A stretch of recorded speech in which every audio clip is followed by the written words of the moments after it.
नमस्कार दोस्तों, एक बार फिर स्वागत है आपका अपने चैनल कैरियर तक पर। आज हम बात करने वाले हैं कि बैंक ऑफ महाराष्ट्र ने हाल ही में एक नई भर्ती का नोटिफिकेशन जारी किया है। वह किस चीज का है? Specialist officer recruitment 2021। इस वीडियो के माध्यम से हम चर्चा करने वाले हैं कि bank of Maharashtra specialist officer का सिलेक्शन प्रोसेस क्या रहेगा, सिलेबस क्या होगा, एग्जाम पैटर्न क्या होगा और इस पद पर क्या सैलरी मिलेगी, और भी बहुत सारी बातें जो आपके मन में डाउट्स रह गई हैं उन्हें भी इस वीडियो के माध्यम से क्लियर करेंगे। अगर आप इस चैनल पर नए हैं तो इस चैनल को सब्सक्राइब कर लें और बेल आइकन को दबाना ना भूलें, जिससे आपको नए नए जॉब्स नोटिफिकेशन मिलती रहे। तो चलिए शुरू करते हैं आज की जानकारी को।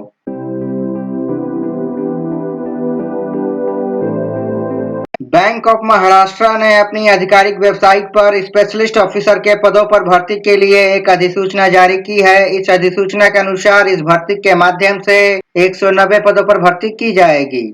योग्य और इच्छुक उम्मीदवार आधिकारिक वेबसाइट के माध्यम से 1 सितंबर 2021 से 19 सितंबर 2021 तक आवेदन कर सकते हैं। तो चलिए सबसे पहले बात करते हैं वैकेंसी डिटेल्स के बारे में। पोस्ट का नाम है एग्रीकल्चर फील्ड ऑफिसर और पदों की संख्या 100 है। और वहीं हम बात करें एलिजिबिलिटी की, तो कैंडिडेट के पास 4 इयर्स डिग्री होनी चाहिए ग्रेजुएशन की, मिनिमम 60% मार्क्स के साथ एग्रीकल्चर में या हॉर्टिकल्चर में या एनिमल हस्बेंड्री में या वेटरनरी साइंस में या डेयरी साइंस में या फिशरी साइंस में या पिसिकल्चर में या एग्रीकल्चर मार्केटिंग एंड कोऑपरेशन में या कोऑपरेशन एंड बैंकिंग में या एग्रो फॉरेस्ट्री में या फॉरेस्ट्री में या एग्रीकल्चर बायोटेक्नोलॉजी में या फूड साइंस में या एग्रीकल्चर बिजनेस मैनेजमेंट में या फूड टेक्नोलॉजी में या डेयरी टेक्नोलॉजी में या एग्रीकल्चर इंजीनियरिंग में या सेरिकल्चर में। और वहीं हम बात करें तो SC ST OBC और PH कैंडिडेट के पास मिनिमम 55% मार्क्स होने चाहिए उनके ग्रेजुएशन डिग्री में, तभी वो इस फॉर्म में इस पद पर अप्लाई कर पाएंगे।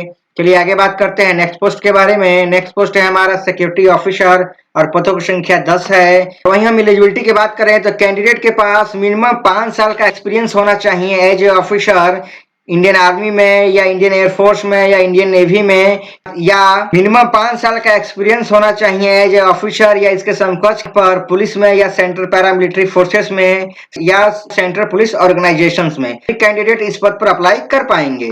चलिए आगे बात करते हैं नेक्स्ट पोस्ट के बारे में। नेक्स्ट पोस्ट है हमारा लॉ ऑफिसर का और पदों की संख्या 10 है। और वहीं एलिजिबिलिटी की बात करें तो कैंडिडेट के पास ग्रेजुएशन की डिग्री होनी चाहिए लॉ में बार काउंसिल ऑफ इंडिया के द्वारा, मिनिमम 60% अंकों के साथ। और वहीं हम बात करें तो SC ST OBC और PH कैंडिडेट के पास 55% अंक होने चाहिए उनके बैचलर डिग्री इन लॉ में। इसके साथ ही साथ कम से कम 5 साल का एक्सपीरियंस होना चाहिए एज ए एडवोकेट या लॉ ऑफिसर के पद पर किसी भी लीगल डिपार्टमेंट ऑफ बैंक में या फाइनेंशियल इंस्टीट्यूशंस में या स्टेटरी कॉर्पोरेशंस में या किसी कंपनी में लीगल एसोसिएट के रूप में या लीगल कंसल्टेंट के रूप में, तभी वो इस पद पर अप्लाई कर पाएंगे। चलिए आगे बात करते हैं नेक्स्ट पोस्ट के बारे में। नेक्स्ट पोस्ट है हमारा HR पर्सनल ऑफिसर और पदों की संख्या 10 है। और वहीं हम एलिजिबिलिटी की बात करें तो कैंडिडेट के पास ग्रेजुएशन की डिग्री होनी चाहिए और साथ ही साथ 2 साल का फुल टाइम पोस्ट ग्रेजुएशन की डिग्री होनी चाहिए या 2 साल की फुल टाइम पोस्ट ग्रेजुएट की डिग्री होनी चाहिए पर्सनल मैनेजमेंट में या इंडस्ट्रियल रिलेशंस में या HR में या HRD या सोशल वर्क्स में, मिनिमम 60% अंकों के साथ। और वहीं हम बात करें SC ST OBC और PH कैंडिडेट के पास यही डिग्री 55% अंकों के साथ अगर है तभी वो इस फॉर्म में इस पद पर अप्लाई कर पाएंगे। साथ ही साथ मिनिमम 3 साल का एक्सपीरियंस होना चाहिए एज ए HR मैनेजर या ऑफिसर के पद पर किसी भी कॉमर्शियल बैंक्स में या सेंट्रल या स्टेट गवर्नमेंट के PSU बैंक्स में। पोस्ट है हमारा IT सपोर्ट एडमिनिस्ट्रेटर और पदों की संख्या 30 है। और वहीं हम एलिजिबिलिटी की बात करें तो कैंडिडेट के पास BTech या BE की डिग्री होनी चाहिए कंप्यूटर साइंस में या इलेक्ट्रॉनिक्स में या इलेक्ट्रॉनिक्स एंड कम्युनिकेशन में या MCA की डिग्री होनी चाहिए या MSc कंप्यूटर साइंस होना चाहिए विथ 55% अंकों के साथ।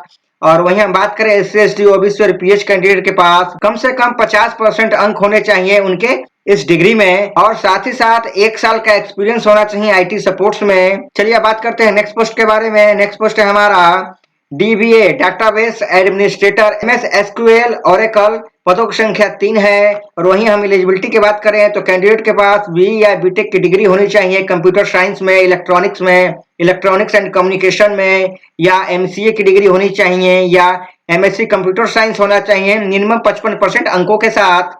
वहीं SC ST और OBC और PH कैंडिडेट की बात करें तो उनके डिग्री में मिनिमम 50% अंक होने चाहिए तभी वो इस पद पर अप्लाई कर पाएंगे। इसके साथ ही साथ 3 साल का एक्सपीरियंस होना चाहिए ओरेकल या एमएस एसक्यूएल डेटाबेस एडमिनिस्ट्रेटर या डेटाबेस ऑपरेशन के पद पर किसी भी बैंकिंग प्रोजेक्ट्स में, तभी वो इस पद पर अप्लाई कर पाएंगे। चलिए आगे बात करते हैं नेक्स्ट पोस्ट के बारे में। नेक्स्ट पोस्ट है हमारा विंडोज एडमिनिस्ट्रेटर और पदों की संख्या 12 है। और वहीं एलिजिबिलिटी की बात करें तो कैंडिडेट के पास बीटेक या बी की डिग्री होनी चाहिए कंप्यूटर साइंस में या इलेक्ट्रॉनिक्स में या इलेक्ट्रॉनिक्स एंड कम्युनिकेशन में, या एमसीए की डिग्री होनी चाहिए या एमएससी कंप्यूटर साइंस की डिग्री होनी चाहिए मिनिमम 55% अंकों के साथ। और वहीं एससी एसटी ओबीसी और पीएच की बात करें तो उनकी डिग्री में 50% अंक होने चाहिए, तभी वो इस फॉर्म में इस पद पर अप्लाई कर पाएंगे। और उसके साथ ही साथ 3 साल का एक्सपीरियंस होना चाहिए सिस्टम या सर्वर एडमिनिस्ट्रेटर के पद पर किसी भी बैंकिंग प्रोजेक्ट्स में, तभी वो इस पद पर अप्लाई कर पाएंगे। चलिए आगे बात करते हैं नेक्स्ट पोस्ट के बारे में। नेक्स्ट पोस्ट है हमारा प्रोडक्ट सपोर्ट इंजीनियर का और पदों की संख्या 3 है। और वहीं एलिजिबिलिटी की बात करें तो कैंडिडेट के पास बीटेक या बी की डिग्री होनी चाहिए कंप्यूटर साइंस में या इलेक्ट्रॉनिक्स में या इलेक्ट्रॉनिक्स एंड कम्युनिकेशन में, या एमसीए की डिग्री होनी चाहिए या एमएससी कंप्यूटर साइंस की डिग्री होनी चाहिए 55% अंकों के साथ। बात करें एससी एसटी ओबीसी और पीएच कैंडिडेट की तो उनके डिग्री में 50% अंक होने चाहिए। और इसके साथ ही साथ 3 साल का एक्सपीरियंस होना चाहिए यूनिक्स या ओरेकल डेटाबेस ऑपरेशन के पद पर किसी भी बैंकिंग प्रोजेक्ट्स में, तभी कैंडिडेट्स इस पद पर अप्लाई कर पाएंगे। चलिए आगे बात करते हैं नेक्स्ट पोस्ट के बारे में। नेक्स्ट पोस्ट है हमारा नेटवर्क सिक्योरिटी एडमिनिस्ट्रेटर और पदों की संख्या 10 है। वहीं एलिजिबिलिटी की बात करें तो कैंडिडेट के पास बीटेक या बी की डिग्री होनी चाहिए कंप्यूटर साइंस में या इलेक्ट्रॉनिक्स में या इलेक्ट्रॉनिक्स एंड कम्युनिकेशन में, या एमसीए की डिग्री होनी चाहिए या एमएससी कंप्यूटर साइंस की डिग्री होनी चाहिए 55% अंकों के साथ। और वहीं एससी एसटी ओबीसी और पीएच कैंडिडेट की बात करें तो उनके डिग्री में 50% अंक होने चाहिए। इसके साथ ही साथ उनके पास 3 साल का एक्सपीरियंस होना चाहिए बैंकिंग प्रोजेक्ट्स में, तभी वो इस पद पर अप्लाई कर पाएंगे। चलिए आगे बात करते हैं नेक्स्ट पोस्ट के बारे में। नेक्स्ट पोस्ट है हमारा ईमेल एडमिनिस्ट्रेटर और पदों की संख्या 2 है। और वहीं एलिजिबिलिटी की बात करें तो कैंडिडेट के पास बीटेक या बी की डिग्री होनी चाहिए कंप्यूटर साइंस में या इलेक्ट्रॉनिक्स में या इलेक्ट्रॉनिक्स एंड कम्युनिकेशन में, या एमसीए की डिग्री होनी चाहिए या एमएससी कंप्यूटर साइंस की डिग्री होनी चाहिए 55% अंकों के साथ। और वहीं हम बात करें तो एससी एसटी ओबीसी और पीएच कैंडिडेट के पास 50% अंक होने चाहिए उनकी डिग्री में। और इसके साथ ही साथ उनके पास 3 साल का एक्सपीरियंस होना चाहिए ईमेल सर्वर एडमिनिस्ट्रेटर के पद पर किसी भी बैंकिंग प्रोजेक्ट्स में, तभी वो इस पद पर अप्लाई कर पाएंगे। चलिए आगे बात करते हैं इंपॉर्टेंट डेट्स के बारे में। एप्लीकेशन का नोटिफिकेशन रिलीज कर दिया गया है 30 अगस्त 2021 को, और आप इस फॉर्म को भर पाएंगे 1 सितंबर 2021 से। और वहीं हम बात करें इस फॉर्म को भरने की आखिरी तारीख है 19 सितंबर 2021। चलिए आगे बात करते हैं एज लिमिट के बारे में। एग्रीकल्चर फील्ड ऑफिसर के लिए एज रखी गई है मिनिमम 20 साल और मैक्सिमम 30 साल। और वहीं हम बात करें सिक्योरिटी ऑफिसर, लॉ ऑफिसर और एचआर पर्सनल ऑफिसर के लिए मिनिमम एज 25 वर्ष रखी गई है, वहीं मैक्सिमम एज 35 वर्ष रखी गई है। और आईटी सपोर्ट एडमिनिस्ट्रेटर के लिए मिनिमम एज 20 वर्ष रखी गई है और वहीं मैक्सिमम एज 30 वर्ष रखी गई है। और dBA, Windows administrator, product support engineer, network and security administrator, email administrator के लिए मिनिमम एज 25 वर्ष और मैक्सिमम एज 35 वर्ष रखी गई है। चलिए आगे बात करते हैं एप्लीकेशन फीस के बारे में।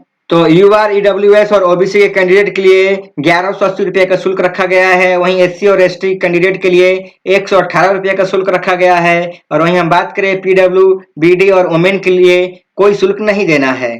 चलिए आगे बात करते हैं बैंक ऑफ महाराष्ट्र एसओ के सिलेक्शन प्रोसेस के बारे में कि सिलेक्शन प्रोसेस कैसा रहने वाला है। इसमें आपके 2 फेज होते हैं। सबसे पहले आपका ऑनलाइन टेस्ट होगा, उसके बाद आपका इंटरव्यू होगा। इंटरव्यू के बाद आपका फाइनल मेरिट बनेगा और उसी के आधार पर आपके फाइनल सिलेक्शन हो पाएंगे।